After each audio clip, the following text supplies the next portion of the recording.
ማርያም ማለት በያህዌ ወይም በእግዚአብሔር የተወደደች ያህዌን ወይም እግዚአብሔርን የምትወድ የሚል ፍቺ ያለው ማለት ነው። ማርያም እግዚአብሔር አለ ዓለምን ሁሉ ተመለከተ፣ እንዳንቺ ያለች እናት ግን አላገኘም። ቀና አለ፣ ታላቅ ምልክት በሰማይ አየ፣ ፀሐይን ተጎናጽፋ አለ። ምንን ተጎናጽፋ? ፀሐይ በጣም ትልቅ ፍጥረት ናት። አሁን አስትሮኖሚ ውስጥ አንገባ። የ6 ደቂቃ ኃይሏ የምድሩን ውቅያኖስ አትንኖ ማጥፋት ይችላል። ሁለመናው የተወደደ የለም። አንድ ውድቀት ይኖረዋል። ጻድቅ 7 ጊዜ ይወድቃል፣ 7 ጊዜ ይነሳማል። መውደቅ መነሳት አለባቸው። እሷ ግን ሁለመናዋ የተወደደ፣ ማህፀኗ የተወደደ፣ እጇ የተወደደ፣ እግሯ የተወደደ፣ አምላክን የተሸከመ ማህፀኗ፣ አምላክን ያዘለ ጀርባዋ፣ አምላክን የታቀፉ ጉልበቶቿ፣ እሱን ያዩ አይኖቿ፣ ከሱ ጋር የተነጋገሩ አንደበቶቿ፣ እማዬ እማማ ሲል የሱን ነገር የሰሙ ጆሮቿ፣ የሱን መዓዛ ያሸተቱ አፍንጮቿ፣ ከሱ ጋር የተመላለሱ እግሮቿ፣ በአጠቃላይ ሁለመናዋ ያማረ የተወደደ ነው። በስመ አብ ወወልድ ወመንፈስ ቅዱስ አሃዱ አምላክ። አቤቱ የሰራዊት ጌታ ልዑል እግዚአብሔር ሆይ ሕይወታችን፣ ብርሃናችን፣ እረኛችን፣ ፀሐያችን አንተ ነህ። አምልኮትና ውዳሴ ላንተ ይገባል። የተከበሩ አባታችን መላከ ገነት መምህር ሰሎሞን፣ መላከ ብርሃናት መምህር ሰሎሞን የዚህ ታላቅ ቤተ ክርስቲያን ዋና አስተዳዳሪ፣ ክቡር መጋቤ ምስጢር መምህር ዘላለም፣ ሊቀ ልሳናት ሙሉቀን፣ መምህር አክሊሉ፣ ዘማሪያን ዘማሪያት፣ አባቶቻችን፣ የተወደዳቸው የተከበራቸው የክርስቶስ ቤተሰቦች ሁላችሁም አንድ አምላክ በሚሆን በአብ በወልድ በመንፈስ ቅዱስ ስም እንደምን ቆያችሁ? እንደምን ሰነበታችሁ? እንደምን አረፈዳችሁ? ልዑል እግዚአብሔር ሁላችንን በሕይወት በሰላም ጠብቆ ለእናታችን ለቅድስተ ቅዱሳን ለድንግል ማርያም በዓለ ዕረፍት አድርሶናልና የአባቶቻችን አምላክ ንጉሳችን፣ ብርሃናችን፣ ሕይወታችን ልዑል እግዚአብሔር ስሙ የተመሰገነ ይሁን። ምስጢሩን ጥበቡ እንዲገልጥልንም ቅዱስ ፈቃዱ ይሁንልን። እንደ እግዚአብሔር ቸርነትና እንደ እግዚአብሔር ቅዱስ ፈቃድ ባለን ጊዜ የምንማማረው ነቢየ እግዚአብሔር ኢሳይያስ በምዕራፍ 49 ቁጥር 23 ላይ የተናገረውን መነሻ በማድረግ ይልቁኖ ዛሬ የቅድስተ ቅዱሳን የድንግል ማርያም ዕረፍቷ ነውና በተለይ ሌሊት ከተቆመው ማህሌት ላይ እየጠቃቀስን እሱን እየተረጎምን ለምንም እንደሚቆም እየተማማርን እንቆያለን። እግዚአብሔር አምላክ ምስጢሩን ጥበቡን ለሁላችን የሚግለጥልን። ኢሳይያስ መንፈስ ቅዱስ የራቀውን አቅርቦለት የረቀቀውን አጉልቶለት ሲናገር በምዕራፍ 49 ቁጥር 23 ላይ ስለ ድንግል ማርያም ምን አለ? ነገሥት አማሁትኪ፣ ነገሥታት አሳዳጊ አባቶችሽ ይሆናሉ ይላል። እስቲ ነገሥታት በሉ፣ አሳዳጊ አባቶችሽ ይሆናሉ። ይህን የተናገረው ለጊዜው ቅድስት ድንግል ማርያም ከነገደ ይሁዳ መገኘቷን፣ ነገደ ይሁዳ ደግሞ የመንግስት ትውልድ ነውና እነ እሴይ እነ ዳዊት እነ ሰሎሞን አባቶቿ እንደሆኑና ስለሷም አብዝተው አምልተው አስቀድመው እንደሚናገሩ ተገልጦለት ሲናገር ነገሥታት አሳዳጊ አባቶችሽ ይሆናሉ፣ ወነጋሲያት አጻንያትኪ፣ ንግሥታቱ ሞግዚቶችሽ ወይም ገረዶችሽ ይሆናሉ ብሏል። ዛሬ ርዕስ የመረጥኩበት ምክንያት በተለይ ዛሬ በእናታችን በቅድስተ ቅዱሳን በድንግል ማርያም ዕረፍት ጊዜ ሌሊት የሚቆመው መልክዓ ማርያም ነውና መልክዓ ማርያም ደግሞ በኢትዮጵያ ከነገሥታት ባንዱ የተደረሰ መንፈሳዊ ድርሰት ስለሆነ ነገሥት የሚለውን ቃል በመያዝ ያብራራን እንማራለን። እግዚአብሔር አምላክ ምስጢሩን ጥበቡን ለሁላችን የሚግለጥልን። እንግዲህ የኢትዮጵያ ነገሥታት ቅድስት ድንግል ማርያምን የሚወዱ የሚያከብሩ አልፎ ተርፈው ደግሞ ከስርዓተ መንግስት ከመማር ባለፈ የቤተ ክህነቱን ትምህርት ጠንቅቀው የተማሩ በመሆናቸው ደራሴ ድርሳናት መጻሕፍትን የሚጽፉ መተርጉማን ሆነው የተነሱ ነበሩ። የኢትዮጵያ ነገሥታት እመቤታችንን ከመውደዳቸው የተነሳ ለምሳሌ እነ አፄ ዳዊት ተአምሯን ሲያስተረጉሙ ከአረብኛ ወደ ግዕዝ ቋንቋ የእመቤታችን ተአምር ሲተረጎም እንባቸውን ከቀለሙ ጋር ተደባልቆ እንዲጻፍ ያደርጉ ነበረ። ታላቁ ሊቅ ቅዱስ ያሬድ ሊቃውንት ይጽፉ በቀለመ ወርቅ ውዳሴኪ ምስጋናሽን ሊቃውንት በወርቅ ቀለም ይጽፋሉ ብሎ እንደተናገረ ነገስታቱም ተአምሯን ሲያጽፉ በወርቅ ቀለም ያጽፉ ነበረ። አልፎ ተርፎ ደግሞ ደራሲ ድርሳናት በመሆናቸው በርካታ መጻሕፍትን ጽፈዋል።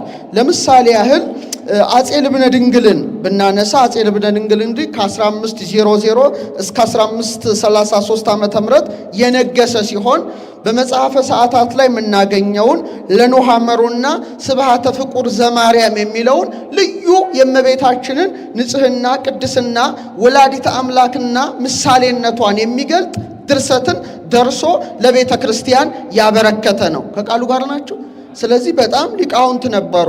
ለምሳሌ ያህል ደግሞ ከ1426 እስከ 1460 ዓመተ ምህረት የነገሰው አጼ ዘርዓ ያዕቆብ በሕፃንነት ጀምሮ ወደ ቢዘን በመሄድ የተለያዩ መጻሕፍትን በማጥናት የቤተ ክርስቲያን ትምህርቶችን በአግባቡ ጠንቅቆ በመማሩ የተነሳ ብዙ መጻሕፍትን ጽፏል። ወደ 8 የሚጠጉ መጻሕፍትን ጽፎ አበርክቷል።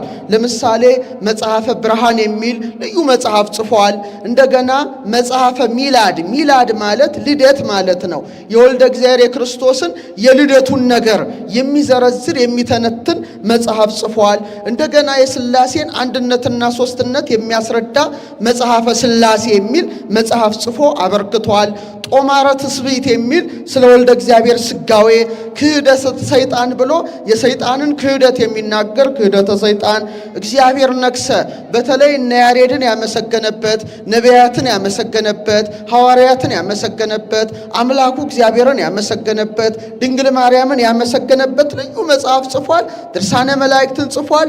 በተለይ ራእይ 12ን ወአስተርአየ ተአምራቢ በውስተ ሰማይ በሰማይ ታላቅ ምልክት ታየ።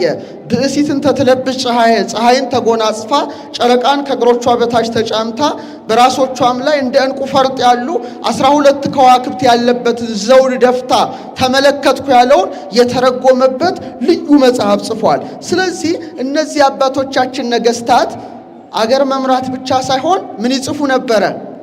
ምን ይጽፉ ነበረ? መጻሕፍት ይጽፉ ነበረ። ስለዚህ ዛሬ የተቆመው መልክዓ ማርያምን የደረሰው አጼ ዘርዓ ያዕቆብ እንደሆነ አንዳንድ ሊቃውንት ይናገራሉ። ለገቦኪ የእመቤታችንን የወገቧን ምስጋና ሲጠቅስ ምን አለ? ለያዕቆብ ሞገሰ ስኑ በማለት እስከ መጨረሻው አጼ ዳዊት አባቱ እስከዛ ድረስ ደረሰ። እሱ ደግሞ ለያዕቆብ ሞገሰ ስኑ ብሎ አጼ ዘርዓ ያዕቆብ ቀጠለው የሚሉ ታላላቅ ሊቃውንት አሉ። ግማሾቹ ደግሞ አጼ በዕደ ማርያም፣ አጼ ናዖድ፣ አጼ እስክንድር ደረሰው ይላሉ።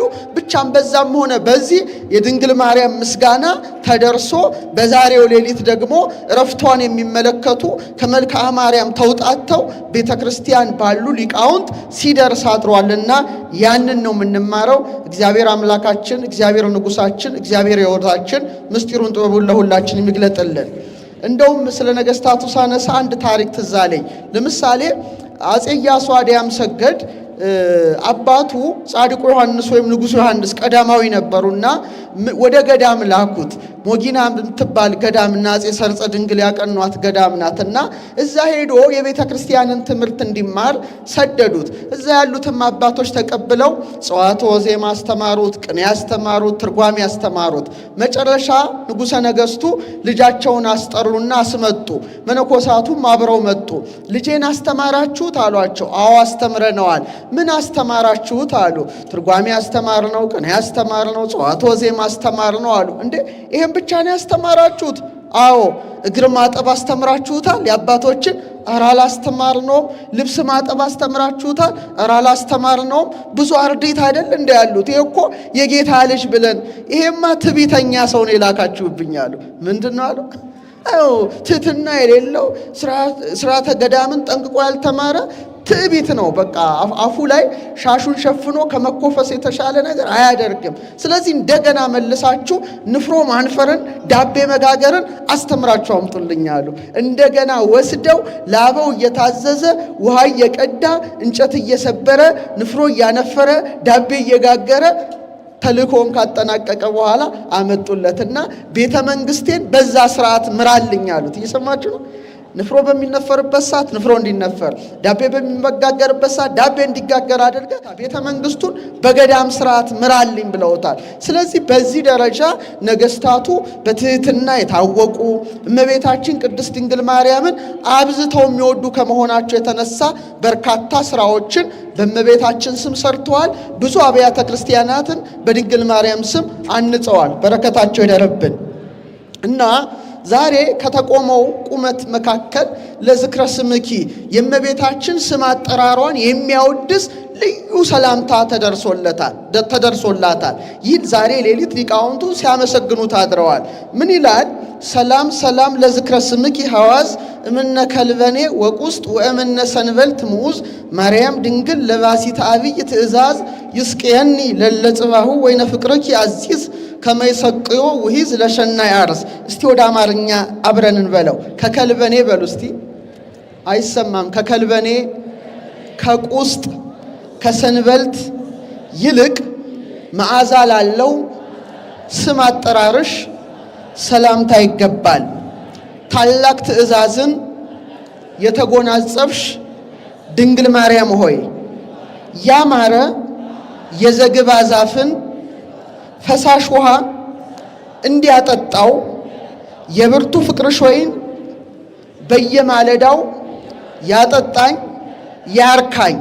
ደስ አይልም ምስጋናው? ይሄ እንግዲህ በንጉሥ የተደረሰ ነው እኮ። በጣም ይደንቅ። አመስግኗታ።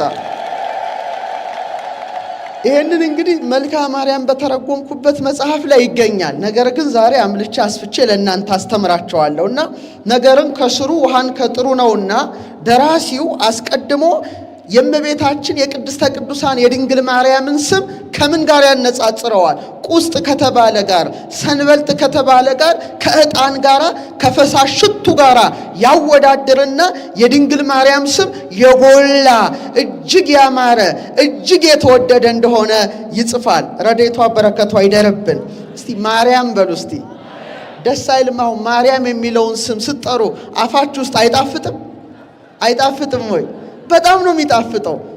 የይስሐቅ መዓዛ አንቺ ነሽ እንዳለ መዓዛ አለው ማለት ነው። ከሚያምሩ ሽቶዎች ይልቅ ማርያም የሚለው ስም ሲጠራ በክርስቲያኖች አፍ ውስጥ ምን ይሆናል? በጣም ጣፋጭ ነው። ስለዚህ ከሽቶዎች ይልቅ አወዳድሮ የድንግል ማርያምን ስም አጉልቶ ይሄ ንጉሥ በመናገር ምስጋናዋን ይጀምራል። እንግዲህ ማርያም የሚለውን ፍቺ ለመፍታት በጣም ብዙ ሊቃውንት፣ ዓለም አቀፍ ሊቃውንት ሞክረዋል። ወደ 70 ትርጓሜ ሰጥተውታል። ስንት?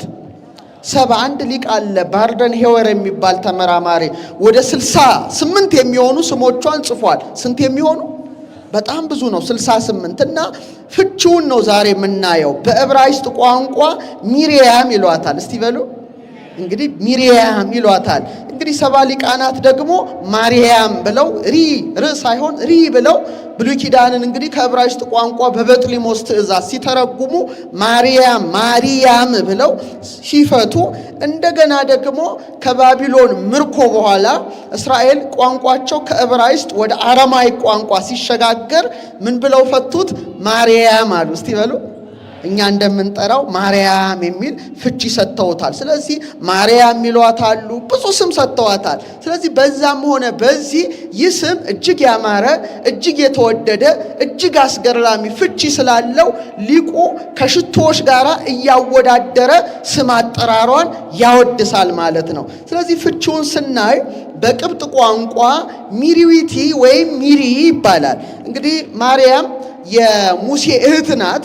በግብፅ ሀገር ስለነበረች ግብፃዊ ስም ሊወጣላት ተችሏል። በኋላ ደግሞ የክርስቶስ እናት ድንግል ማርያም በዚህ ስም ተጠርታበታለች። ስለዚህ ሚሪያም ማለት ማር ማለት በእነሱ ቋንቋ መውደድ ማለት ነው። እስቲ በሉ መውደድ ማለት ነው። ያ ማለት ደግሞ ያሃም ውስጡ አለው። ዘበዕብራይስጥ ማርያም እንደሚል ሃም አለው። ይሄ ደግሞ ያህዌ የሚለው የእግዚአብሔር ስም ላይ ያህ ከሚለው 2 ቃል ተወስዷል። ስለዚህ ማርያም ማለት በያህዌ ወይም በእግዚአብሔር የተወደደች ያህዌን ወይም እግዚአብሔርን የምትወድ የሚል ፍቺ ያለው ማለት ነው። ከቃሉ ጋር ናቸው። እውነት ሐሰት በእግዚአብሔር የተወደደች ናት። ሊቁ ምን አለ? እግዚአብሔር ነጸረ ኩሎ ዓለም ወይረከበ ማርያም ዘከማኪ እመ። ማርያም እግዚአብሔር አለ ዓለምን ሁሉ ተመለከተ፣ እንዳንቺ ያለች እናት ግን አላገኘም። ዳዊት ምን አለ? ልጄ ስሚ አድምጪ፣ ወገንሽን የአባትሽን ቤት እርሺ። ንጉሥ ምንሽን ወዷል? ውበትሽን ወዷል፣ ደምግባትሽን ወዷል እንዳለ በእግዚአብሔር የተወደደሽ በመሆኗ ማርያም ማለት በማን የተወደደሽ ማለት ነው? በእግዚአብሔር የተወደደች ማለት ነው። ሌላው ፍቺዋ ማርያም ማለት እመቤት ወይም እግዝእት ማለት ነው። አረማይክ የሚባል ቋንቋ አለ።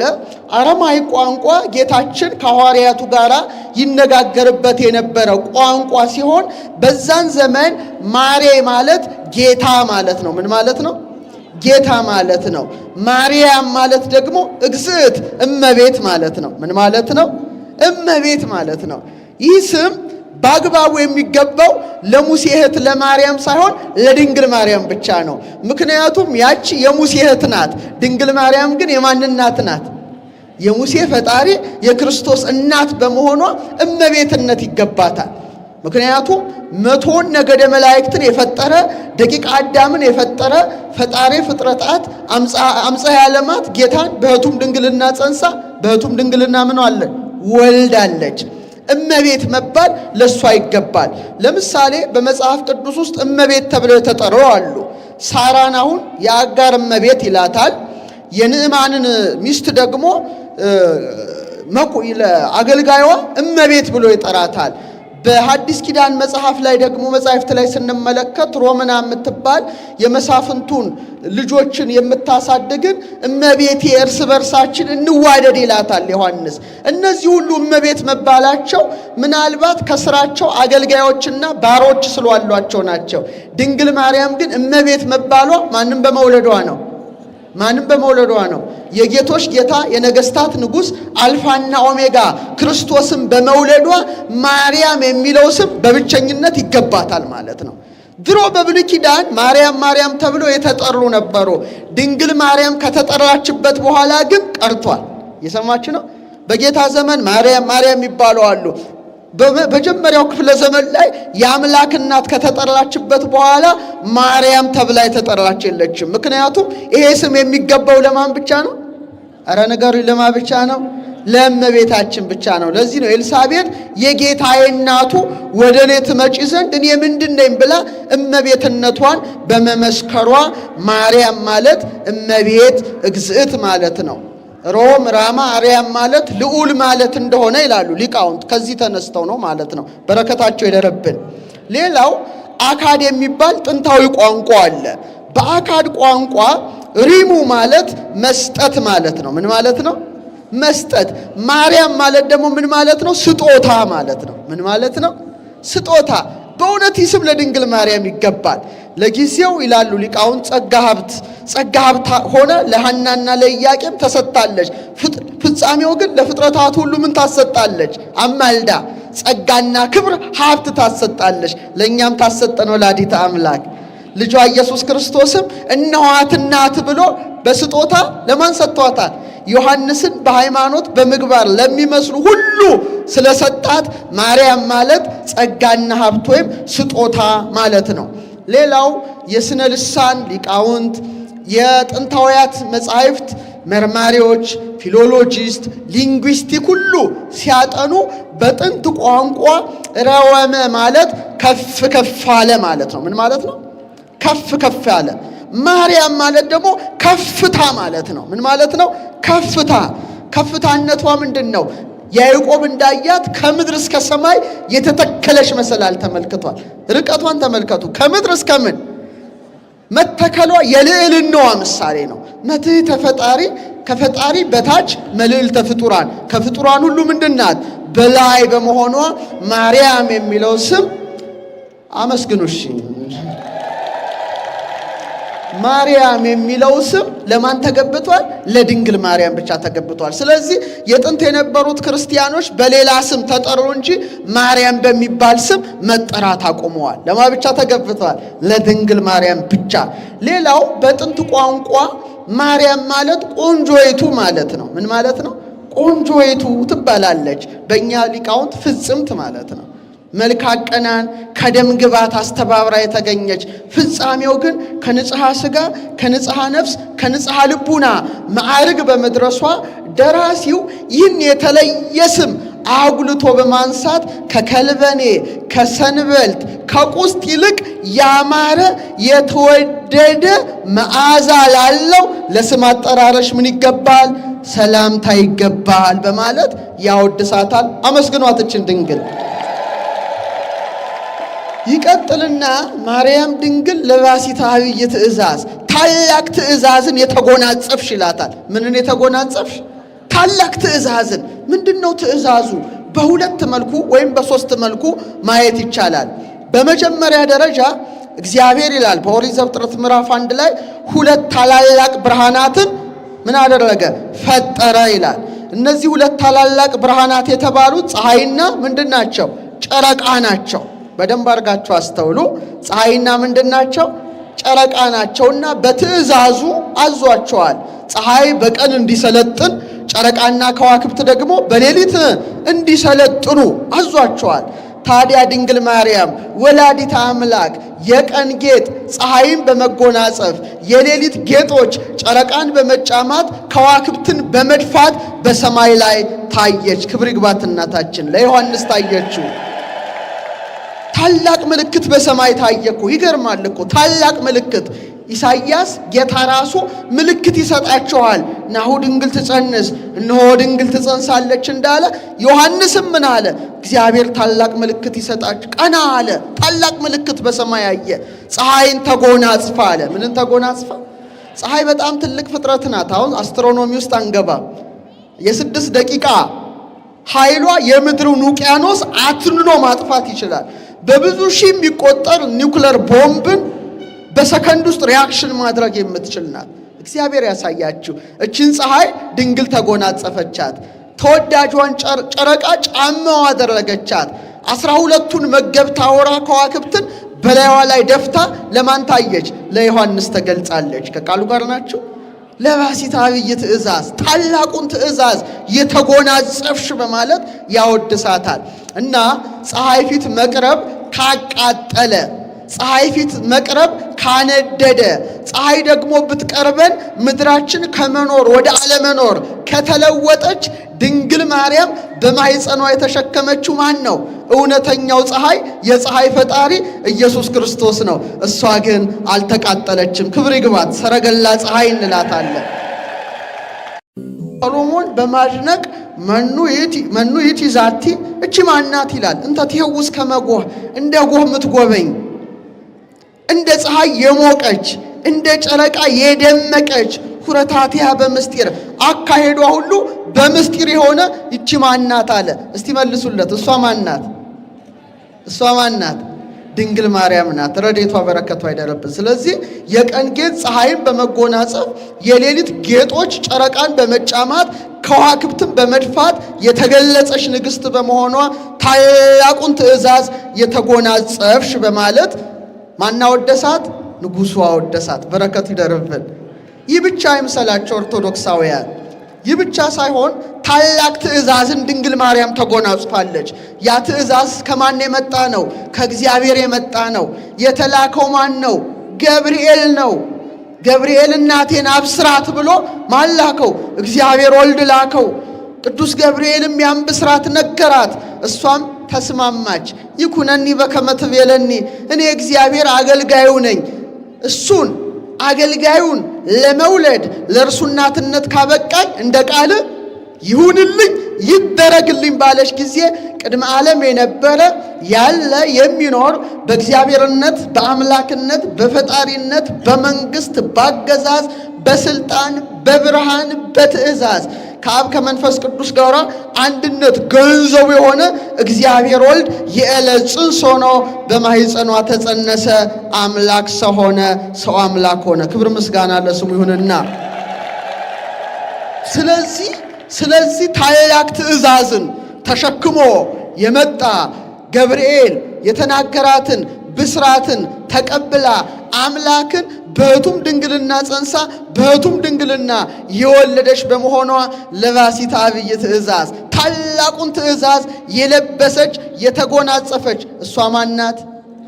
እሷ ማናት? ድንግል ማርያም ናት። እንደዚህ ብሎ ካወደሳት በኋላ ደራሲው ምን አለ? ያማረ የተወደደ የዝግባ ዛፍን ፈሳሽ ውሃ አለ እንዲያረካው እንዲያጠጣው የብርቱ ፍቅርሽ ወይን አለ በየማለዳው ያጠጣኝ ይላል። ፍቅሯ ያጠጣን ሁል ጊዜ ታውቃላችሁ። ዳዊት እንደተናገረ ወንዝ ዳር የተተከለ ዛፍ ሁሌ ምን ያጠጣዋል? ምን ያጠጣዋል? ውሃ ያጠጣዋል። ስለዚህ ሁል ጊዜ ይለመልማል። ከልምላሜ ከጽጌ ከአበባ ከፍሬ የሚገኝ ነው። ሁል ጊዜ አይደርቅም ማለት ነው። የድንግል ማርያም ፍቅርም የሚያጠጣው ሰው ሁሌ ምን እንደሆነ ነው? እንደለመለመ ነው። ጽድቅን እንዳበበ ነው። ፍሬ ክብርን እንዳፈራ ነውና የድንግል ማርያም ፍቅሯ ከሁላችን ጋር ይሁን። ረድኤቷ አይለየን። ከወይን ጋር ነው ፍቅሯን ያነጻጸረው። ታውቃላችሁ ወይን በጣም ጣፋጭ ነው። ወይን ያስተፈስልበሰብ ወይን አለ የሰውን ልብ ደስ ያሰኛል አለ። በእውነት የድንግል ማርያም ፍቅሯ ልበ ነፍስን ደስ አያሰኝም? ንገሩን፣ ደስ አያሰኝም ወይ? ደስ ያሰኛል። በጣም ደስ ያሰኛል። ደስ ማሰኘቱ በምን ይታወቃል? በዮሐንስ ይታወቃል። ድንግል ማርያም ኤልሳቤጥ ቤት ሄዳ ሰላምታ በሰጠቻት ጊዜ ጽንሱ በደስታ ምን አለ ይላል? ዘለለ ይላል። በደስታ እኮ ነው። አያችሁ፣ በደስታ ጣፋጭ ስለሆነ ሰላምታዋ ከአንደበቷ የሚወጣው ቃል በጣም ልዩ ስለሆነ ዮሐንስ በደስታ ዘለለ። ኤልሳቤጥም ምን አለች? እነሆ የሰላምታሽ ድምፅ በጆሮዬ በመጣ ጊዜ ጽንሱ በማኅፀኔ በደስታ ምን አለ? ዘለለ አለች። አያችሁ፣ ልበ ነፍስን ደስ የሚያሰኝ ነው። ወይን የሚያስደስተው ምንን ነው? ስጋችንን ነው የሚያስደስተው። የድንግል ማርያም የፍቅሯ ወይንነት ግን የሚያስደስተው ምንን ነው? ነፍስን ነው የሚያስደስተው። ስለዚህ በእውነት ያ የፍቅሯ ወይን በላያችን እንዲበዛ እንዲትረፈረፍ የቃናዋ ዘገሊላ ድንግል ማርያም ታማልድልን። በእውነት ሌላው በገነት ውስጥ አንድ ልዩ የሆነ ወንዝ አለ፣ ግዮን ይባላል። ወንዞቹ 4 ናቸው። ኤፍራጥስ አለ፣ ኤፌሶን አለ፣ ግዮን አለ፣ ጤግሮስ አለ። አንዱ የማር ወንዝ ነው፣ አንዱ የወተት ወንዝ ነው፣ አንዱ የዘይት ወንዝ ነው። አንደኛው ግን የምን ወይን ነው? የወይን ወንዝ ነው። አንዱ ወንዝነቱ የወይን ወንዝ ነው። ይህ የወይን ወንዝ ሁሌ ልምላሜ የማይለያቸውን እጽወ ገነትን እየተመሳቀለ ያጠጣል። እየሰማችሁኝ ነው? ያጠጣል። እነዚያ የገነት አበቦች ደግሞ ሁሌ እንደለመለሙ ናቸው። ስለዚህ በየማለዳው በየጊዜው ብርቱ የሆነ ጽኑ የሆነ ተወዳጅ የሆነ ያማረ የሆነ የድንግል ማርያም ፍቅርም የክርስቲያኖችን ልቡና ሁልጊዜ አጠጥቶ ከልምላሜ ከጽጌ አበባ ከፍሬ ክብር ያደርሳል። ደስ ይበላቸው ኦርቶዶክሳውያን። ለዚህ ነው በዛሬው ሌሊት ሊቃውንቱ በቆሙት ምስጋና ላይ መጀመሪያ ምስጋና አድርገው ከመልኳ መካከል የስም አጠራሯን በማወደስ በሁለተኛ ደረጃ እስትንፋሷን ወደ ማመስገን ይሸጋገራሉ። በረከቱ አይደረብን። ይሄ እንግዲህ ዛሬ ሌሊት በእመቤታችን ዕረፍት ሊቃውንቱ የቆሙት ነው። ሁለተኛ እጅግ የተደነቀ ምስጋናዋ እስትንፋሷ ነው። አቤት የእመቤታችን እስትንፋስ! አስቡት እስቲ ዝም ብላችሁ በሕሊናችሁ። ደራሲው ግን ምሳሌ ቢያጣ ወደ መጽሐፈ ሄኖክ ውስጥ ገብቶ ምዕራፍ 7ን በርበር አድርጎ እስትንፋሷን ከዛ ከገነት ውስጥ ካሉት እጽዋት ጋር በማወዳደር ምን አለ? ሰላም ለእስትንፋስኪ ዘመዓዛሁ ሕይወት ከመመዓዛ ዕፅ ኅሩይ ዘውስተ ገነት ማርያም ድንግል ቤተ ቅድሳት ጽንህኒ ውስተ ሰናይ ወሰውርኒ እሞት በአክናፍኪ ርግቤ ህሪት። ወደ አማርኛን መልሰው አብረን እንበለው። በገነት ውስጥ እንዳለ በሉ እስቲ። ህሊናችሁን ገነት ውስጥ ክተቱት። በገነት ውስጥ እንዳለ እንደ ተመረጠ እንጨት መዓዛ ሽታው ሕይወት ለሆነ ትንፋሽሽ ሰላምታ ይገባል። የቅድስና ቤት ድንግል ማርያም ሆይ ባማረ ቦታ ቆይኝ፣ ጠብቂኝ። የተመረጥሽ ርግቤ በክንፍሽም ከሞት ሰውሪ። ትሰውረን ድንግል ማርያም፣ ከመቅሰፍት ትሰውረን፣ ከሞትም ሰውርኝ ይላታል። አሁን ይሄ ደራሲ ወደ መጽሐፈ ሄኖክ ውስጥ ገብቶ ነው የሚመላለሰው። የድንግል ማርያምን ትንፋሽ ከምን ጋር ያወዳድረው? ምክንያቱም አባ ሕርያቆስ በመኑ በአምሳለ መኑ እናስተማስለኪ፣ በማንና በምን እየመሰልን እናመሰግንሻለን ይላል። ስለዚህ ትንፋሿን ማወዳደር ፈለገ። ማወዳደር የፈለገው ደግሞ በገነት ውስጥ ካለ አንድ ዛፍ ጋር ነው። ስለዚያ ዛፍ ምስጢር እነግራቸዋለሁ። የአዳም 7ተኛ ትውልድ የሆነው ሄኖክ ነው። 7ተኛ ትውልድ ነው። ሞትን ሳያይ የተሰወረ ነው። ፈለከ ፈለካትን፣ አየር አየራትን፣ ሙጽአ ነፋሳትን በሚገባ የተረዳ ሰው ሲሆን ልክ 7ተኛው ምዕራፉ ላይ 7 ተራራዎችን ይመለከታል። በገነት ስንት ተራራዎች? አንቡት። መጽሐፈ ሄኖክን ምዕራፍ 7 ቤታቸው አንቡት ከ1 እስከ 21 ድረስ ወይም እስከ 22 ድረስ እና ገነት ውስጥ 7 ተራራዎች ያል። ስንት ተራራዎች ያል? አንዷ ተራራ በ7ቱ ተራራዎች መካከል ገዝፋ ምትታይ ናት። ሄኖክ ይደነቃል። ጠጋ ብሎ ሲመለከታት በመዓዛ እጽዋት ተከባለች። በምን ተከባለች? በልዩ የመዓዛ እጽዋት ተከባለች። እንደገና ጠጋ ብሎ ሲመለከታት 6ቱ ተራራዎች ላይ ከበቀሉት እጽዋት ይልቅ እጅግ ድንቅ ሽታን የሚሸት አንድ ዛፍ በውስጡ አለ። ሄኖክ ይደነቃል። ፍሬውን ደግሞ ጠጋ ብሎ ሲመለከተው የተነባበረ ነው። አለ። ደግሞ ሲመለከተው እጅግ መልኩ ያማረ ነው። በኋላ ቅዱስ ሚካኤል ይመጣል፣ ይተረጉምለታል። ሄኖክ አለው፣ አቤት፣ ስለ እነዚህ ተራራዎች ማወቅ ትፈልጋለህ? ስለ እነዚህ ዛፎች ማወቅ ትፈልጋለህ? አዎን እፈልጋለሁ አለና ሄኖክ ግን ምን አለ? ይልቁኑ ስለዚህ ዛፍ ነው ማወቅ ምፈልገው አለ። ቅጠሉ አይረግፍም አለ፣ አበባውም አይጠወልግም አለ፣ ሽታውም ያማረ ነው። ከዛ ሚካኤል መጣ፣ ይተረጉምለት ጀመረ። ይሄ እንዲህ ነው፣ ለተመረጡ ሰዎች የሚሰጥ ነው። እግዚአብሔር ዓለምን ለመፈወስ ሲመጣ የሚቀመጥበት ተራራ ነው፣ ዙፋን ነው እያለ ሚካኤል ይነግረዋል። ሙሉውን እናንተ አንብቡት። ታዲያ ደራሲው በገነት ተራሮች መካከል ከበቀለችው ዛፍ የሚወጣውን ልዩ መዓዛ ከድንግል ማርያም የአፏ የስትንፋሷ መዓዛ ጋር ያነጻጽራል። በረከቷ ይደርብን። አሁን ወደዛ ስንመጣ ሄኖክ ያያቸው 6ቱ ተራራዎች በ6ቱ ቃላተ ወንጌል ያመኑ የምእመናን ምሳሌ እንደሆኑ መተርጉማን ይጽፋሉ። 7ተኛዋ ተራራ ግን የማን አምሳል ነበረች? የወላዲተ አምላክ የድንግል ማርያም ምሳሌ ነበረች። 7 እንደሚታወቀው ፍጹም ቁጥር ነው አይደል?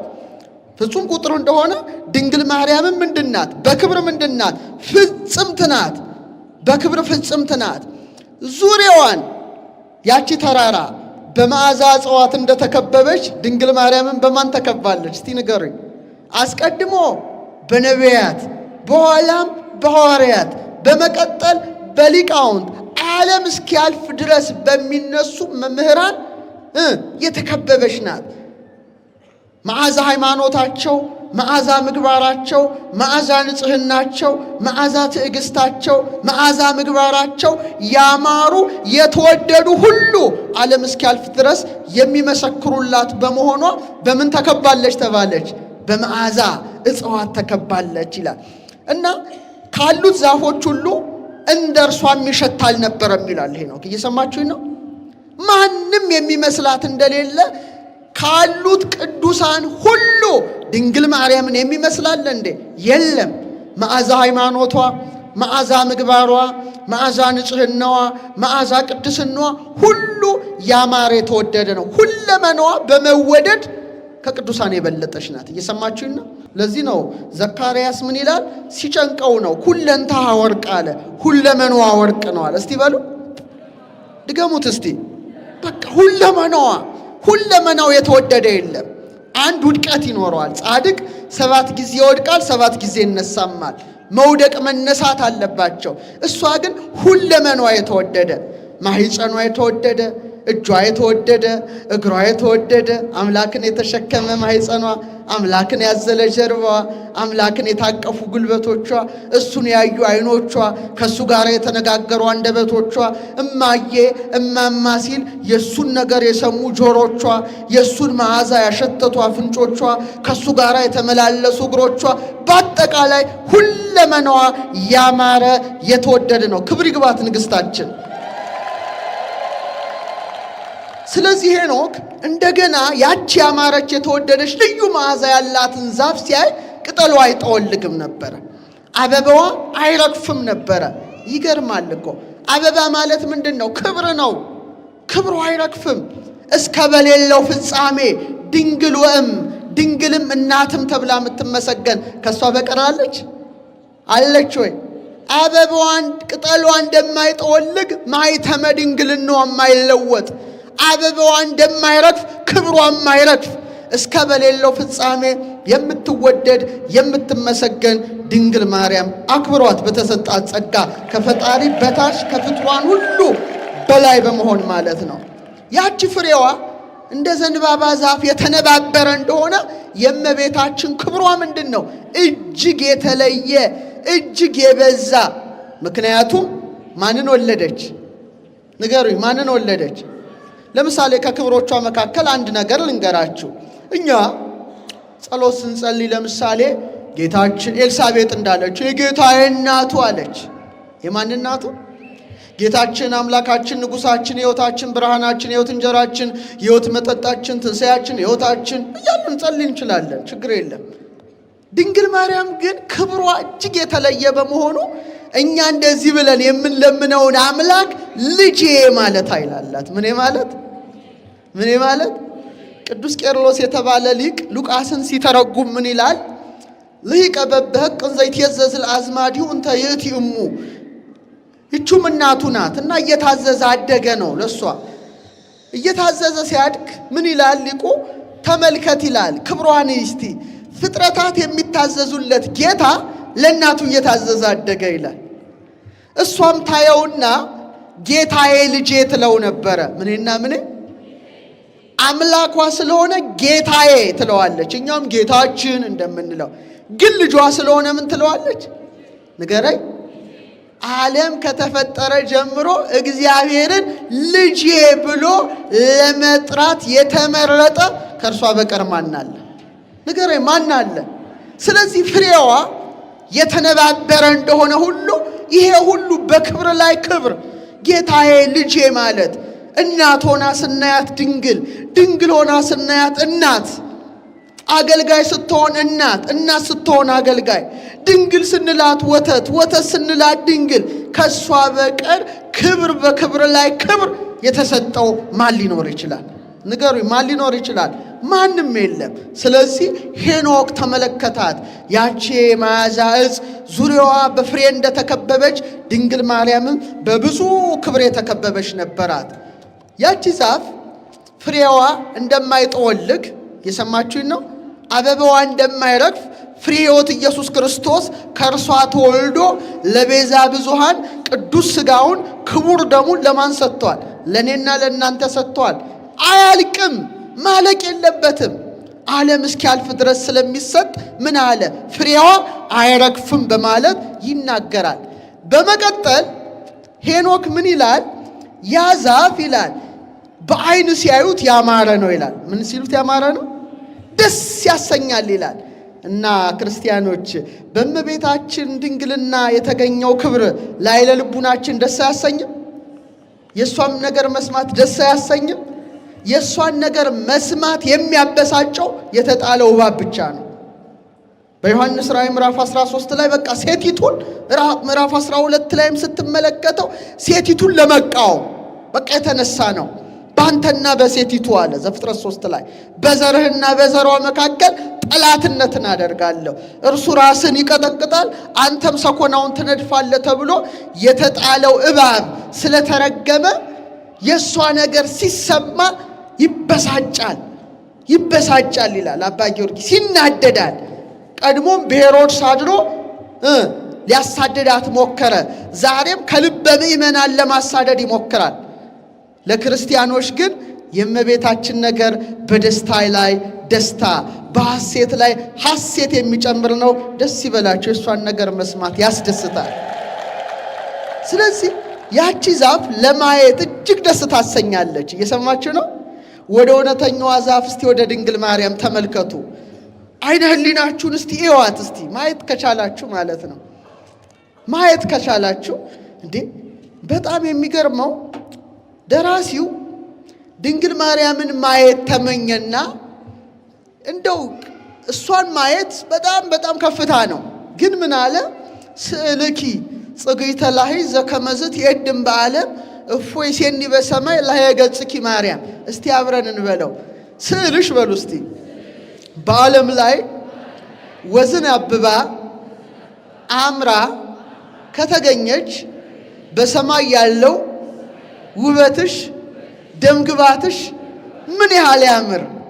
ስዕሏን ስታዩ ልባችሁ ከደነገጠ እናት አለ ይቅርታ ልጅ አለ እናቱን ሲያያል አባ ጽጌ ድንግል ሮጦ እቅፍ አድርጎ እንደሚስማት እኔም እናቴ ነሽና አለ ስዕልሽን በማየት በማቀፍ እደሰታለሁ አለ። ስዕሏን በማየት ምን ደሰት ከሆን ፀሐይን ተጎናጽፋ ጨረቃን ተጫምታ ከዋክብትን ደፍታ ንግሥታችንን ብናያት ምን ያህል እንደሰት ይሆን? አስቡት እስቲ። ለዚህ ነው እና አባ ይስሐቅ የመሳሰሉ አባቶች አርየኒ እመከ ሀተ ሰዓተ ጌታ ኢየሱስ ክርስቶስ ሆይ እናትህን አንዲት ሰዓት አሳየንና እንሙት ይሉ ነበር። ዳዊት እኮ አለ ወለገጽኪ ይትመሃለሉ ኩሎሙ አሕዛብ ብዑላነ ምድር። ባለጸጎች ናቸው ደግሞ እነዚህ ድሆች አይደሉም። ባለጸጎች ማለቱ ይሄ ገንዘብ አይደለም። በቅድስና የበለጸጉ በሃይማኖት የበለጸጉ በምግባር በበጎ ስራዎች የበለጸጉ አለ ፊትሽን ፊትሽን በቁሙ ፊትሽን ማየት ይመኛሉ። ሄኖክ ምሳሌዋን አይቶ ከተደሰተ ያችን ዛፍ ትንፋሿ ሕይወት የሆነውን ድንግል ማርያምን አይቶ ከሷ ጋር ተነጋግሮ የማይደሰት ማን አለ? አባ ይስሐቅ 300 ጊዜ እየሰገደ ይጸልይ ጀመረ። በሰባተኛው ዓመቱ ድንግል ማርያም ተገለጸችለት። ለኛም በረድኤት ትገለጽልን። በኋላ ምን ላድርግልህ አለችው። 7 ዓመት ሙሉ እኔን ለማየት ተመኘህ አለችው። ያን አይን አይቶ መዓዛው ሕይወት የሆነ ትንፋሿን አድምጦ ምን አለ? እኔ እናንተው ብትገለጽልን ምን ለምናት ልመና ተራ ሁሌ ከገንዘብ ያልተላቀቀ እንዲያርግልኝ እንዲሁ እንጂ እንዲፍጠር። እሱ ግን ምን አለ? በቃ አለቀ፣ የመጨረሻ ነው። የአምላክን አይን ያዩ አይኖቼ እንደገና ሌላ ኃጢአት እንዲያዩ አይፈልግም። ከአንቺ ጋራ የተነጋገሩ አንደበቶቼ ተርታ ነገርን እንዲነጋገሩ አልፈቅድም። ያንቺን ጡም ድምፅ የሰሙ ጆሮቼ ሌላ የኃጢአትን ዜና እንዲሰሙ አልፈቅድም። ስለዚህ ድንግል ማርያም ከዚህ በኋላ ሕይወት በቃኝ፣ ከልጅሽ አማልጅኝ አላት። በሶስተኛው ቀን ታርፋለ፣ እኔ ወዳለህበት ትሄዳለች። በሶስተኛው ቀን አረፈ። ስለዚህ ሄኖክ ያያት ያቺ የመዓዛ ዛፍ እጅግ አስደሳች እንደሆነች ሁሉ ድንግል ማርያምም ለክርስቲያኖች የደስታ ምንጭ ናት። የምን ምንጭ ናት? ኦ መሐዘ ፍስሐ የደስታ መፍሰሻ ይላታል። አይገሳልም? የደስታ መፍሰሻ። ዮሐንስን እንዴት እንዳስደሰተው ተውት። ዮሐንስን ምሳሌዋን አይቶ ዳዊት እንዴት እንደዘለለ ታውቃላችኋል። ታቦተ ጽዮን ስትመጣ እሷ እኮ ምሳሌዋ ናት። ልብሱ እስኪወልቅ ድረስ አያውቅም ነበረ ደስታው። ዮሐንስስ እንዴት እንደተደሰተ ተመልከቱ። ስለዚህ መንፈስ ቅዱስ ያደረባቸው ምእመናን ሁሉ የደስታ ምንጫቸው ናት። እየሰማችሁ ነው? እመቤታችን የደስታ መፍሰሻ ስለሆነች ገብርኤል ቅዱስ ገብርኤል መጥቶ ደስታን የተመላሽ እስቲ አብረንስ በለው ደስተኛይቱ በሉ እስቲ ደስ ይበልሽ ምልዕተ ጸጋ ምልዕተ ክብር ደስተኛይቱ በቃ ደስተኛይቱ ይላታል። ደስ ይበልሽ ድንግል ማርያም የደስታ ሁሉ ምንጭ ናት። ለዚህ ነው ደራሲው ሊቁ አባ ጊዮርጊስ ኦ እግዝእትየ ደብረ ትንቢት ዘያውድዋ አጽወ መዓዛ በውስተ መጽሐፉ ለሄኖክ እንተ ተጽሕፈ ዘዛ ክብሯ በሄኖክ መጽሐፍ የተጻፈ የመዓዛ እጽዋት የሚከቧት የትንቢት ተራራ ይላታል። የምን ተራራ? የምን እጽዋት የሚከቧት? የመዓዛ እጽዋት። እስቲ በሉ አዎ። ስለዚህ በረከቱ አይደርብን። እቺ የመዓዛ እጽዋት በማን ተጠበቀች? እስቲ ንገሩኝ። በማን ተጠበቀች? ልጆቹን ጸጥ አሰኙልኝ። እቺ የመዓዛ እጽዋት በምን ተከበበች? ንገሩኝ እስቲ። በምን ተጠበቀች? ኪሩብ ወይም ሱራፊ በሚባል መልአክ ተጠበቀች። አዳም ከበደለ በኋላ መላእክት ሰይፋቸውን መዘው ወደ ሕይወት ዛፍ የምትገባው መንገድ ይጠብቁ ጀመር ይላል። በደንብ አድርጋችሁ አስተውሉ። በኩናተ እሳት ዘይነድድ ዘያቅበኪ ሱራፊ ወአጼኖ መዓዛኪ ሄኖክ ጸሐፊ ጽጌ ጸገነት ማርያም ዘይትትነገፊ የማትረግፊ መዓዛሽን ጸሐፊው ሄኖክ ያሸተተልሽ በሱራፊ ሰይፍ የምትጠበቂ የገነት አበባ ይላታል አባ ጽጌ ድንግል። የምን አበባ? ያቺ የገነት አበባ መዓዛዋ ልዩ የሆነ የገነት አበባ ፍሬን ሕይወት ፍሬን በመሸከሟ በማን ተጠበቀች? በኪሩብ ተጠበቀች። ድንግል ማርያምስ በማን ተጠበቀች? ንገሩኝ። የሕይወት ፍሬ ክርስቶስን በማኅፀኗ የተሸከመች የገነት አበባ የሕይወት ዛፍ ድንግል ማርያም ደግሞ በአረጋዊ ዮሴፍ ተጠበቀች ይላል ኤፍሬም ሶርያዊ። አመስግኗቶችን እናተ ከዛ ደራሲው ማርያም ድንግል ቤተ ቅድሳት ይላታል። የቅድስና ቤት እስቲ በሏት። አይሰማም። የቅድስና ቤት ሄኖክ ሁለት ቤቶችን እግዚአብሔር ያሳየዋል። ስንት ቤቶችን? አንዱ ዓለመ ፍጡራን ነው፣ የፍጡራን ዓለም ነው። ሁለተኛው ዓለመ ፈጣሪ ነው፣ ወይም መላእክት የሚኖሩበትን ዓለምና እግዚአብሔር በረድኤት የተገለጠበትን ቦታ እግዚአብሔር ለማን ገለጠለት? ለሄኖክ። ድንግል ማርያም በሉ እስቲ። አይሰማም። ድንግል ማርያም በሉ። ሄኖክ የተመለከተሽ ቤት እስቲ ላንብብላችሁ። መጽሐፍ ሄኖክ ምዕራፍ 4 ከ42 እስከ 52 እስከ 60 በደንብ አድምጡና እስከ 60 ያለውን ላንብላችሁ። በኋላ ቤተ ቅድሳትን አይተን እንዘጋዋለን። ወደዚያም ቤት ገባሁ ይላል። እንደ እሳትም ይሞቃል፣ እንደ በረድም ይቀዘቅዛል። ምንም ደስታና ሕይወት በውስጡ የለም። ፍርሃት ሸፈነኝ፣ እንቅጥቅጥም ያዘኝ። እየታወቅኩ እየተንቀጠቀጥኩ በግንባሬ ወደቅኩ። በራእይም አየው። አንድ ቤት አየ፣ አንቀጠቀጠው፣ ፈራ ነው። በኋላ እናየዋለን። እነሆም ከዚህ ቤት የሚበልጥ ሌላ ቤት አለ ይላል። ስንተኛ ቤት ነው? ሁለተኛ። አስተውል። በፊቴም ደጃፍ ሁሉ የተከፈተ ነው ይላል። ያን ቤት ለማየት በእሳት ላንቃም የተሰራ ነው። ስለ ክብሩ ስለ ገናንነቱ ልነግራችሁ እስከማልችል ድረስ በሁሉም በብርሃንና በክብር በገናንነት ይበልጣል። ወለሉም እሳት ነው፣ በላዩም መብረቅና የኮከቦች መሮጫ አለበት። ጠፈሩም የሚነድ እሳት ነው። በውስጡም ከፍ ያለ ዙፋንን ፈጽሜ ያየው። መልኩም እንደ ውርጭ ነው፣ ክበቡም እንደሚያበራ ፀሐይ ነው። የኪሩቤልም ቃል ይሰማል። ከታላቁም ዙፋን በታች የሚነድ የእሳት ፈሳሾች ይወጣሉ። ማየትም አይቻላቸውም። የክብር ጌታም በእርሱ ላይ ተቀምጧል። መጎናጸፊያውም ከፀሐይ ይልቅ ያበራል፣ ከበረድም ይልቅ ይነጣል። ከመላእክትም ማንም ወደ እርሱ መግባት የክብሩን የምስጉንነቱን ፊት ማየት አይችልም። ማንም ሥጋዊ ሰው ያን እሳት ያይ ዘንድ አይችልም ይላል። ይከብዳል አይደል ቃሉ? ከኔ ጋር ናችሁ ግን? እርግጠኞች ናችሁ? ጥሩ። ሄኖክ ስንት ቤቶች አየ? በቃ በጠቅላላ ስንት ቤቶች አየ? ሁለት ቤቶች አለ። የመጀመሪያው ያየው መላእክት ያሉበት ነው፣ ወይም ዓለመ ፍጡራን ወይም መንግሥተ ሰማያት ብላችሁት። ምን ይላል? ይሞቃልም ይቀዘቅዛልም ነው። የሞቀና የቀዘቀዘ ለምሳሌ ለብ ያለ ማለት ነው። ለብ ያለ ጥሩ ነው አይደል? እንደ ራእዩ ዮሐንሱ ሳይሆን ለብ ያለ ጥሩ። በጣም ማይቀዘቅዝ ሀገር፣ በጣም ማያቃጥል ሀገር ጥሩ ነው አይደለም? ኧረ ንገሩኝ። ጥሩ ነው አይደለም? ስለዚህ መንግሥተ ሰማያትም እንደ እንደዚሁ የተወደደች ስለሆነች የሞቀና የቀዘቀዘ በማለት ማዕከላዊ ያደርጋታል። እና ደስታና ሕይወት በውስጡ የለም ማለት በምድር ላይ ያለ ደስታ በሰማይ የለም። ምክንያቱም ያ ደስታ ልዩና የተለየ ስለሆነ ነው። በኋላ ግን አንዲት ቤት ተመለከተ። እሷ ማናት? የቅድስና ቤት አየ። እሷ የማን ምሳሌ ነበረች?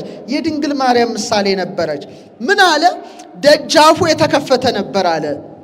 ምኑ የተከፈተ ነበር? ደጃፍ ሲከፈት የውስጥ እንደሚታይ የድንግል ማርያም ቤትነት፣ ገናንነት ለዚህ አባት ሲገለጥ ነው፣ ለእኛም ይገለጥልን። በኋላ ምን አለ? ገናንነቱ እጅግ የተለየ ነው ይላል። የአምላክ ቤት፣ የአምላክ መቅደስ፣ የድንግል ማርያም ነገር ምንድን ነው? ገናና ነው፣ የከበረ ነው። ኤፍሬም ምን አለ? የድንግል ገናንነቷን ሊናገሯት አይቻልም አለ። ጌታ መርጧታልና። ማን መርጧታል? ማን መርጧታል? የማን መቅደስ ሆናለች? የእግዚአብሔር መቅደስ ሆናለች። ያቺ የቅድሳት ቤት አለ በክብር በብርሃን እርሷን የሚመስል የለም እንዳለ በእውነት ኦርቶዶክሳውያን ከፍጡራን ወገን ድንግል ማርያምን የሚመስል አለ? አለ ወይ? የለም። እንደገና ይቀጥላል። ወለሉ ጠፈሩ እሳት፣ የመባረቅ ኮከቦች መሮጫ አለበት ይላል። መባረቅት አለ፣ ኮከቦች አለ። ኮከብ ያላቸው መላእክት ናቸው። ማንን አገልግለዋል? በቤተ መቅደስ ሳለች ድንግል ማርያምን አገልግለዋል። ኮከብ ብሩህ እንደሆነ እነሱም ብሩሃን ናቸው። ኮከብ ልዑል እንደሆነ እነሱም ልዑላን ናቸው። መባረቅት መብረቆች ብርሃና እንደሆኑ እነሱም ብርሃናማ ናቸው። እነዚህ ብርሃናውያን መላእክት ፋኑኤልን ጨምሮ በቤተ መቅደስ ይችን የእግዚአብሔርን ቤት ሲያገለግሏት ነበረ። ክብር ይግባቸው እነዚህ ቅዱሳን መላእክት፣ አመስግኗቸዋል። አሁን ልክ ቤተ ቅድሳት ውስጥ ሲገባ እዛሽ ቤት ውስጥ ምን ተመለከተ? እንደ ፀሐይ የሚያበራ ከፍ ያለ ዙፋን አየኋለ። እንደምን የሚያበራ? እንደ ፀሐይ የሚያበራ። እንዴ እግዚአብሔር ያሳያችሁ። ፀሐዩ ማን ነው? ኢየሱስ ክርስቶስ ነው፣ እውነተኛው ፀሐይ። ዙፋኗ ማን ናት? ድንግል ማርያም ናት። 9 ወር ከ5 ቀን ማኅፀኗን እንደ ዙፋን አድርጎ ተቀመጠ። ክብር ይግባት እናታችን። እንደ ዙፋን አድርጎ የክብር ጌታ እዛች ዙፋን ላይ እንደተቀመጠ ማኅፀኗን እንደ ከተማ አድርጎ ተቀመጠ። ልብሱ ይላል ከበረዶ ይልቅ ነጭ ነበር ይላል። ልክ ታቦር ላይ እንደተገለጠው እኮ ንጹሐ ባሕርይ አምላክ ነው። እንደገና ምን አለ? በውስጡም የኪሩቤል ድምፅ ይሰማ ነበር ይላል። የምን ድምፅ? የምን ድምፅ? አንድ ምስጢር ልንገራችሁ። ያ እንደ ፀሐይ ያበራ እግዚአብሔር እዛ ዙፋን ላይ ሲቀመጥ የኪሩቤል ድምፅ እንደተሰማ ቅዱስ ገብርኤል ሲያበስራት እንደ ቃልህ ይደረግልኝ ስትል እውነተኛው ፀሐይ ክርስቶስ በማኅፀኗ ሲያድር ከማኅፀኗ ምን ተሰማ? የመላእክት ምስጋና ተሰማ። ቅዱስ ቅዱስ ቅዱስ እያሉ ሲያመሰግኑት ድንግል ማርያም አንገቷን ዘንበል አድርጋ ከማኅፀኗ የሚፈሰውን የመላእክትን ምስጋና አደመጠች። ክብር ይግባት የእግዚአብሔር ሀገር፣ የእግዚአብሔር ከተማ። በቃ ይሄ ነው የሚያስደንቀው እኮ። እና ቅዱስ ያሬድ ምን ይላል? ካስታወስኩት ጥቅስ ውስጥ አንዱ ጾርኪዮን ዘውቱ ይጸውረክ፣ የሚሸከምሽ ሲሆን ተሸከምሽው ይላል። እስቲ እንበልለት፣ የሚሸከምሽ በሉ ሲሆን ተሸከምሽው። ዓለምን የተሸከመ ማን ነው? አረ ንገሩኝ አይዟችሁ። ከጽርሐ አርያም በላይ ርዝመቱ፣ ከበርባሮስ በታች ጥልቀቱ፣ ከአድማስ ከናጌብ ስፋቱ፣ ከምስራቅ ከምዕራብ ርዝመቱ አትለው። ሁሉን የሚወስን እግዚአብሔር ነው። ድንግል ማርያምን የያዘ ዓለምን የያዘ ማን ነው? እግዚአብሔር ነው። የሚሸከማትን አምላክ ደግሞ እሷ በማኅፀኗ ምን አደረገችው? የሚገርም እኮ ነው። በማኅፀኗ ሳለ ነፋሳትን ያነፍሳል፣ ብርሃናትን ያመላልሳል፣ በኪሩቤል ቃል ይመሰገናል። እሷም ሀገረ እግዚአብሔር ናትና አንገቷን ዝቅ አድርጋ ከማኅፀኗ የሚፈሰውን የመላእክትን ቅዳሴ ታደምጥ ነበረ። አባ ጊዮርጊስ በአድናቆት ሆኖ ምን ይላል? ከርሰ ድንግል አብዮ ተላለም አየራት ወተሰብሐ እምሱራፊል ወኪሩቤል። የድንግል ማኅፀን ከአየራት በለጠ አለ። ከምን በለጠ? ከሰማየ ሰማያት በለጠ፣ ከአየራት በለጠ። በኪሩቤል በሱራፌል ቃል ተመሰገነ። ከርሰ ድንግል ኮነ ታቦቶ ማኅደረ ለእግዚአብሔር አዶናይ። የድንግል ማርያም ማኅፀን አዶናይ ለተባለ ለእግዚአብሔር ማደሪያውን ሆነ። አመስግኗትችን ቤተ ቅድሳት ከመላእክት አለ ሄኖክ ወደዚህ ቤት መግባት ከደቂቀ አዳምም ያን ሰዓት ማየት አይችሉም አለ። በቃ አለቀ። ምን ማለቱ ነው? አምላክ ሰው የሆነበትን ምስጢር ማንም ሊመረምር አይችልም። በቃ በሷ ማኅፀን የተከናወነውን ሰማያዊ ምስጢር 99ኙ ነገደ መላእክትም ደቂቀ አዳምም ቢሰበሰቡ ምን አይሉትም፣ አይፈቱትም። አለቀ በቃ። አቤት እንዴት ያስደንቃል! እንዴት ያስደንቃል! ድንግል ወለደቶ ለፈጣሪያ፣ ድንግል ፈጣሪዋን ወለደችው ሲባል ቀላል ነው እንዴ ስታስበው? ወለሊሁ ፈጠረ ወላዲቶ፣ እሱም እናቱን ፈጠረ። እሳትን ተሸክማ ጳጦስ ሆና መታየቷ፣ ፀሐይን ተሸክማ እሳት ሆና መታየቷ፣ ንጉሥን ተሸክማ ሰረገላ ሆና መታየቷ፣ በጉን ይዛ ሐረግ ሆና መታየቷ፣ ንጉሥን ይዛ መሰላል ሆና መታየቷ፣ ውሃውን ይዛ ጉድጓድ ሆና መታየቷ፣ የሕይወትን ፍሬ ይዛ ገነት ሆና መታየቷ፣ ጠሉን ይዛ ብዝት ግምጃ ሆና መታየቷ፣ ደመና ሆና ዝናቡን ይዛ መታየቷ፣ ተራራ ሆና ደንጊያውን ይዛ መታየቷ፣ ገዳም ሆና አንበሳውን ይዛ መታየቷ ማን ሊተረጉመው ይችላል? ክብር ይግባት እናታችን ወላዲተ አምላክ። በመጨረሻም ይህን ተናግረው ያበቃለሁ። ባማረ ቦታ ውስጥ ጠብቂኝ አለ ጽንዕኒ ውስተ ሰናይ። ባማረ በተወደደ ቦታ ውስጥ ጠብቂኝ፣ የተመረጥሽ ርግቤ በክንፎችሽም ከሞት ሰውሪኝ። ተሰውረን ድንግል ማርያም በክንፎችሽ በአክናፍኪ ኅሪት በተመረጠ ክንፍሽ ምርጢቱ ጠብቂኝ ብሎ ምስጋናውን ይደመድማል። ይህንን የወሰደው ከሰሎሞን ነው። በ5 ደቂቃ ጨርሰዋለሁ። በመኃልየ 6 ከ8 እስከ 10 በምልጃዋ ከሞተ ነፍስ የምታድን ቀድሞ ኖህ ርግብነቷን የተመለከታት በኋላም ዳዊት የመሰከረላት እሷ ናት። ቀጥሎ ደግሞ ሰሎሞን አባቷ ምን አለ? በመኃልየ 6 ከ8 እስከ 10 አዋልድ ለአልቦን ሁልቁ ስፍር ቁጥር የሌላቸው ቆነጃጅት አሉ አለ። ስፍር ቁጥር የሌላቸው ቆንጆዎች አሉ። አሐቲ ምን ይሆን ርግቤ ፍጽምት፣ አንዷ ግን ተለይታ ምንድናት? ፍጽምት ናት፣ መደምደሚያ ናት። አሐቲ ለእማ ለእናቷም አንዲት ናት። ወኅሪት ይእቲ ለእንተ ወለደታ ለወለደቻትም ምርጥ ናት አለ። እሷ ማን ናት? በአንድ ላይ እሷ ማን ናት? አረ ንገሩኝ፣ እሷ ማን ናት? ስፍር ቁጥር የሌላቸው ምእመናን ነበሩ። ለእናቷ ለሐና አንዲት የሆነችው ለእናቷ ለሐና የተመረጠች የሆነችው ርግብ ግን የአምላክ ምን ሆነች? ማደሪያ ሆነች። እቺ ከማን ዘር ተገኘች? ከአብርሃም ዘር ተገኘች። እመኒ ቤትክሙ ማእከለ መዋርስት፣ በርስቶች መካከል ብታድሩ አለ። ከነዓንን ርስት አድርጎ የሰጠው ለአብርሃም ቀድሞ ለሴም። እሷን ተመልከቷ። ማናት? ክነፈ ርግብ በብሩር ዘግቡር፣ ክንፎቿ በርግብ የተሸለሙ በብር የተሸለሙ። ወገባዋዲ ሃኒ በሐመልማለ ወርቅ፣ ጎኖቿም በወርቅ ሐመልማል የተለበጡ። እሷ ማናት? አረ ንገሩኝ። ድንግል ማርያም ናትና ሕይወት ትንፋሽ ከአንደበቷ የሚወጣውን ሊቁ ምን አለ? እኔንም ከሞት ጠብቂኝ አለ። ድንግል ማርያም በምልጃዋ ተጠብቀ። አመስግኗት። ከሞት ጠብቂኝ። እመቤታችን ከሞት የጠበቀችው ተአምሯ ላይ እጅግ የሚገርም አንድ አባት ነበረ። ሰዓሊ ነው ይላል። ሰዓሊ ነውና ስዕል ሲስል የእመቤታችን እጅግ አድርጎ አሳምሮ ሳለ። በኋላ ደግሞ አጠገቧ ኃጥአን ወደ ሲኦል ሲወረወሩ ሳለ። ያን ጊዜ ሰይጣን ተበሳጭቶ መሰላሉን መታው ይላል፣ ከታች ማለት ነው። ሲመታው ጮኸ፣ ድንግል ማርያም አድኝኝ አለ። ያን ጊዜ ከስዕሏ በተአምር ወጥታ ከመውደቅ ጠብቀዋለች። ዛሬም ትጠብቀን ከድንገተኛ ሞት።